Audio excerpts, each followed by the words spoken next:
All right, this Tell the Truth Sports Radio. I got my man Poppy Rolon, who's going to be reporting in Las Vegas for me. This right here is going to be Crawford. This right here is going to be Spence. Now, Poppy, the strategy is Spence is going to come in with his high guard, right? You show the high guard, and Crawford could go lefty or right, but Crawford likes to counter. So, what do you think could happen in this fight?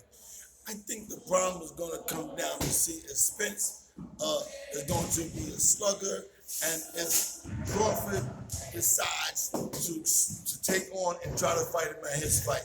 If he decides to fight him at his fight, I think he'll have an early knockout and Spence will be the victorious. Right. However, Crawford does know how to box. So if he sticks to the boxing game, in and out and move and box, he have a bigger chance to be the bigger guy than to try to slug him at his fight. Okay, you're his trainer. Show me the distance he has to be because he's a shorter fighter to get off his jabs, his punches. Show me how to do that. Well, the thing with Crawford is he goes right-handed or left-handed, which is good because at southpaw a lot of times southpaws is really a lot of guys are not left-handed southpaws. They're actually right-handed, but they fight southpaw like Crawford. And so Crawford will have a good a good right hook. That's going to be his thing. And what I would do is I'll start popping my jab, and looking for my power off the right hook. So instead of, so what he will be doing is bang and turning the hook off the jab. But show me how close he has to be. So, and for him to dig in on a bigger guy, he would have to get down in there to do the body shot. Let me see you get down in there. Boom. So he has to do that. Okay. Yeah, that's what I think would be the move. And this shot over and over and over again will start his hands coming down, which will open up the here and then the here, the double hook right there. So, okay, now if he goes right-handed, where does his feet have to be? If he goes right-handed, he has to keep his left hand, switch the other way. He will have to keep his left feet on the outside of this foot. And that way, his right hand has a shorter distance here, where this has a longer distance. Now, if he has his feet out here, then his left hand gets the advantage over his right hand. So that'll be a chess match going back and forth to see who keeps the advantage.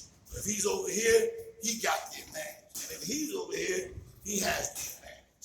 All right, now Spence is a noted body puncher. You're his trainer. How do you get a guy who moves really good like Crawford to get the body activity going, to break him down? Show me from Spence's side. I think Spence putting the pressure on Crawford would be having to, if Crawford decides to box and move around the ring, then he got to cut the ring off. So if he's moving this way, he got to learn to go that way and go this way.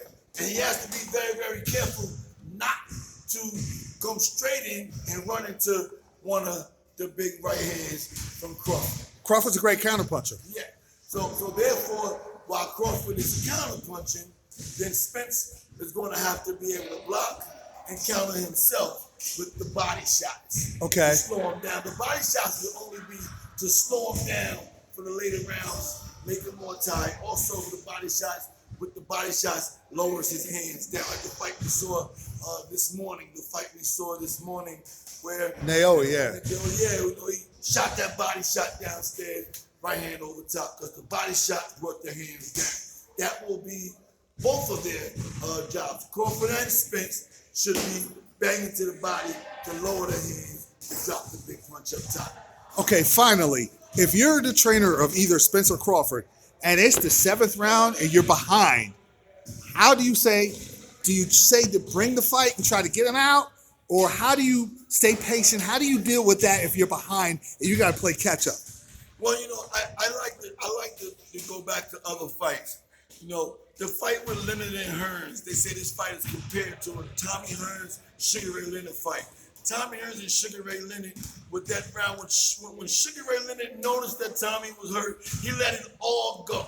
He let everything go, everything he had to get him out of here, and he was able to do that. Now the Tommy Hearns guy, he had a fight with Tommy Hearns fought Marvin Hagler he I'm sorry, excuse me. He decided to slug with a bigger, stronger guy like Hagler. So that's what I don't think Crawford needs to do. I think Crawford should stick to the boxing game, stick to counter punching, getting his punch off, and then if he hurts Spence, let it all go. 7th, 8th, 9th, whatever round it is, let it all go. If I'm not mistaken, I believe it was the 11th or 12th.